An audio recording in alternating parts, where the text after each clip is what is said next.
सकते हैं या अपने बिजली बिल को कम कर सकते हैं। पोल से गुजर रहे तार के ऊपर बैठा कोई पक्षी को करंट क्यों नहीं मार देता है? क्या हम अगर किसी रेलवे लाइन के ऊपर से जा रहे हो अच्छी वायर को पकड़ कर लटक जाएंगे तो हमें करंट मारेगा या नहीं मारेगा? तो इसको समझते हैं हम। सबसे पहले आप कुछ भाषा समझिए। जो फेज करंट होता है ना, इसके कई नाम होते हैं, पहले उन नामों को समझिए। फेज वायर को हम लोग लाइव वायर या जिंदा तार कहते हैं। इसे हॉट वायर या गर्म तार के नाम से भी जाना जाता है। इसी को हम लोग कहते हैं मेन वायर। अब दूसरा हो जाता है न्यूट्रल। न्यूट्रल को हम लोग कोल्ड वायर कहते हैं या इसे ठंडा तार कहते हैं। अब इनका काम क्या होता है? फेज वायर उसे कहते हैं जो करंट को ले आ रहा है, और न्यूट्रल उसे कहते हैं जो करंट को ले जा रहा है। यही दो चीजें होती हैं, और अर्थ होता है एक अलग चीज होता है। ये भी एक तरह का न्यूट्रल है, ये सेफ्टी के लिए ही लगाया जाता है, उसको हम आगे समझाएंगे। अभी यही मेन समझिए। फेज वायर के रास्ते से करंट आता है और न्यूट्रल से जाता है। आना जितना जरूरी है उतना ही जरूरी जाना है। जैसे मान लीजिए हम सांस ले रहे हैं तो ये फेज है, और छोड़ेंगे तो वो है न्यूट्रल। तो आप बताइए ना, हमारे लिए जरूरी क्या है, फेज की न्यूट्रल?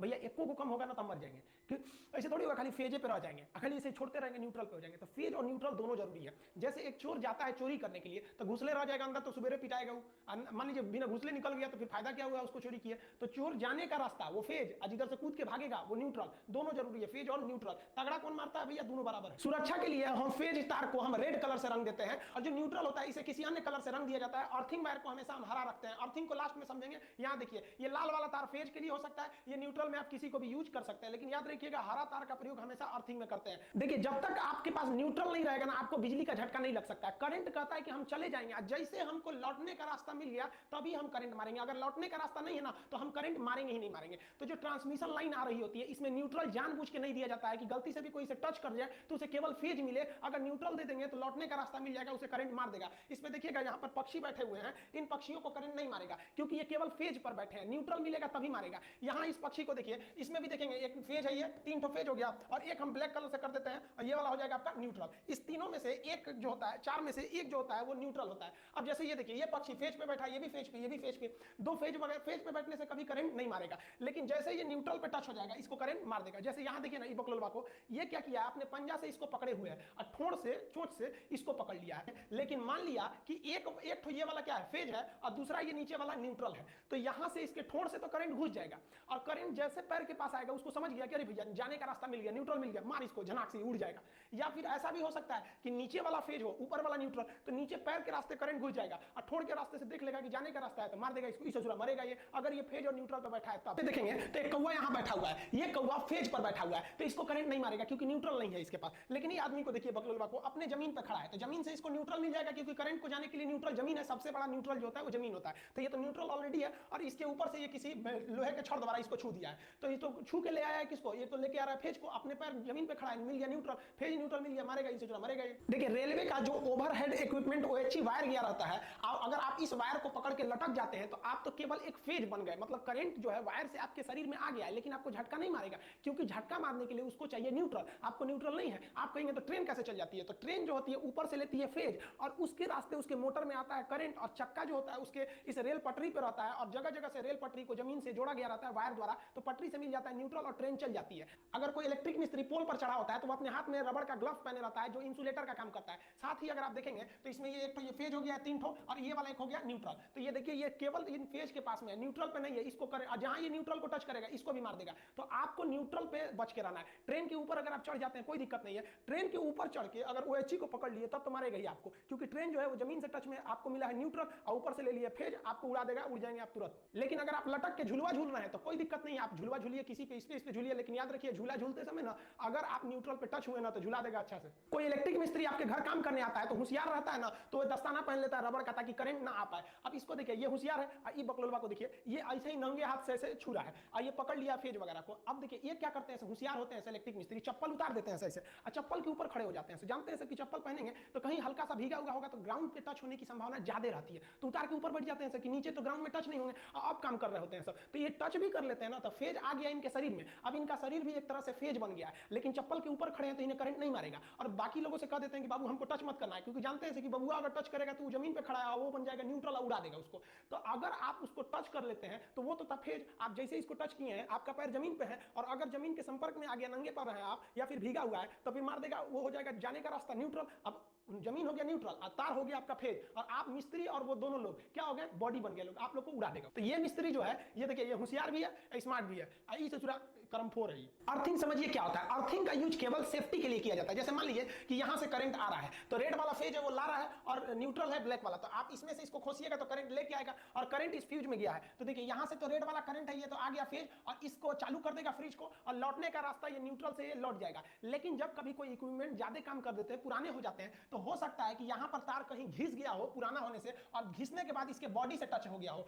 अगर इसके बॉडी से टच हो गया है तो देखिए ये आ रहा है तो फेज और लौटने के लिए न्यूट्रल भी है, लेकिन कुछ यहां लीकेज करंट भी है सर। लीकेज करंट होने की वजह से ये जो फ्रिज है ये एक तरह का आपका फेज बन गया है। अभी देखिए इसे जा रही है खोलने के लिए, जैसे खोलेगी तो ये जो है इसके पे क्या चलाएगा, करंट आ जाएगा, उधी आ जाएगी, इसका जमीन पे पैर टच है, जूता पहनी है ये उतार देते हैं जूता, इसका जूता उतार दिए। अब देखिए ये नीचे है, इसका तो संपर्क हो गया नीचे से, अब यहां से जो करंट आया था वो न्यूट्रल में तो चला गया, लेकिन लीकेज करंट जो था इस फ्रिज के रास्ते से इस सूरी की बॉडी में चला आया और इसका पैर नीचे था, इसलिए इसको जाने का भी रास्ता मिल गया, इसको मारेगा यूरिया जाएगी। तो इस लीकेज करंट से बचने के लिए हम चाहते हैं कि जिस तरह से फेज को लौटने के लिए एक न्यूट्रल था, उसी तरह लीकेज करंट को लौटने के लिए भी कोई ना कोई रास्ता होना चाहिए। तो लीकेज करंट को लौटने के लिए जो रास्ता होता है उसे हम कहते हैं अर्थिंग। जैसे मान लीजिए कि इसी फ्रिज से यहां एक वायर को ले आके जमीन में ऐसे कर देते तो वो क्या हो जाता है, अर्थिंग हो जाता है। अर्थिंग का साइन ऐसे ही बनाया जाता है, बड़ा से छोटा करते हुए जाया जाता है, अर्थिंग करंट। अब इससे क्या होगा, जो फेज आया था वो न्यूट्रल से चला गया और लीकेज करंट जो था इस फ्रिज का इस वायर के रास्ते अर्थिंग में चला जाएगा। अब आप कहेंगे कि सर तब तो हर सामान में एक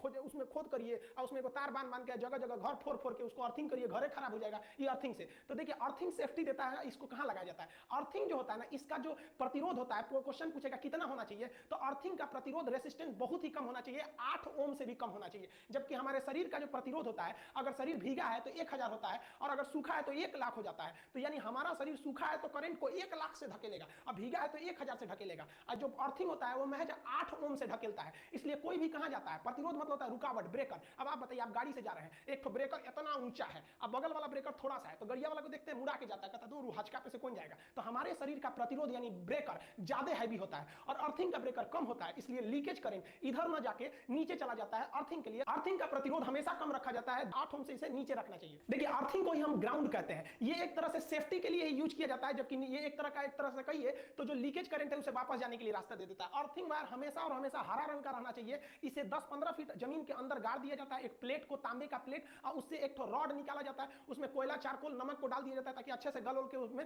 वहां पे मॉइस्चराइजर बनाया रहे, और उसके बाद एक रॉड निकाल दिया जाता है। रॉड से क्या किया जाता है कि एक रॉड से एक हरे रंग का अर्थिंग वायर को लाते हैं और इस अर्थिंग वायर को ले आके ये जो एक्स्ट्रा ऊपर वाला छेद दिया रहता है ना इसी में जोड़ देना चाहिए अर्थिंग वायर को ले आके। इससे क्या फायदा होगा, देखिए मान लीजिए ये आपका फ्रिज है, इस फ्रिज से हम सप्लाई ले आ रहे हैं तो इससे 3 ठो सप्लाई लाना चाहिए। कौन कौन सा, एक हो गया फेज का, एक हो गया न्यूट्रल का और एक हो गया लीकेज करंट के लिए। अब आपसे पूछेगा लीकेज करंट की सप्लाई कहां से दी जानी चाहिए, तो किसी भी लोड यानी जो मशीन है आपका फ्रिज कूलर जो भी है उसकी बॉडी से टच कराकर एक आपको अर्थिंग ले आना चाहिए। अब इसको तीनों में जोड़ देना चाहिए, एक जुड़ गया फेज में, एक जुड़ गया न्यूट्रल में। देखिए यहां रेड वाला जो है वो फेज करंट आ रहा है और काला वाला जो है वो है आपका न्यूट्रल। अब मान लीजिए इस पे जो लीकेज करंट है उसको हम हरे रंग के तार से लाएंगे, यहां बोर्ड भी हरा है इसलिए हरा चलेगा नहीं, हम इस पे सफेद कर दे रहे हैं, तो लीकेज करंट को सफेद रंग से ला रहे हैं और यहां ऊपर वाले में जोड़ दे रहे हैं। तो ये ऊपर वाला जो होता है अर्थिंग होता है। अब बताइए अगर ये जो है इस पे लीकेज है करंट का, मान लीजिए यहां पे लीकेज है, अब हम इसको अर्थिंग से जोड़े हैं तो अब इस सूरी नहीं जाएगी, बच जाएगी। देखिए कैसे, इस पे लीकेज है तो जो मेन करंट आया फेज से लौट जाएगा न्यूट्रल से, लीकेज करंट को पकड़ लेगा ये आपका अर्थिंग वायर, क्योंकि इसका प्रतिरोध कम है इसलिए करंट इधर से जाएगा, इस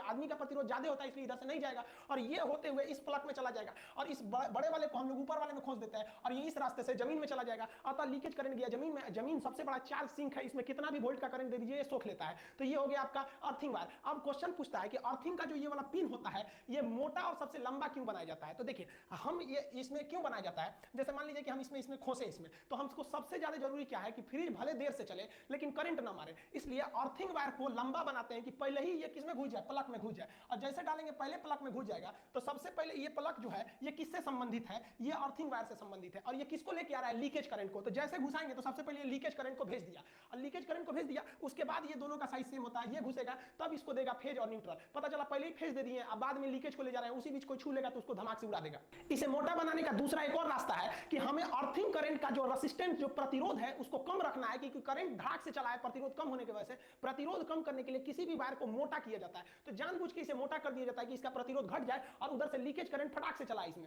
इसे मोटा करने का एक और रीजन है कि इसको अगर आप मोटा कर देंगे तो अर्थिंग वायर जो है वो कभी भी फेज वाले में नहीं जाएगा और ना ही न्यूट्रल वाले में जाएगा, क्योंकि अर्थिंग का जो रेसिस्टेंस होता है वो बहुत ही कम होता है, उसे फेज और न्यूट्रल में नहीं जाने देना चाहिए। तो ये 3 रीजन है इसको मोटा बनाने का। देखिए अर्थिंग जो होता है वो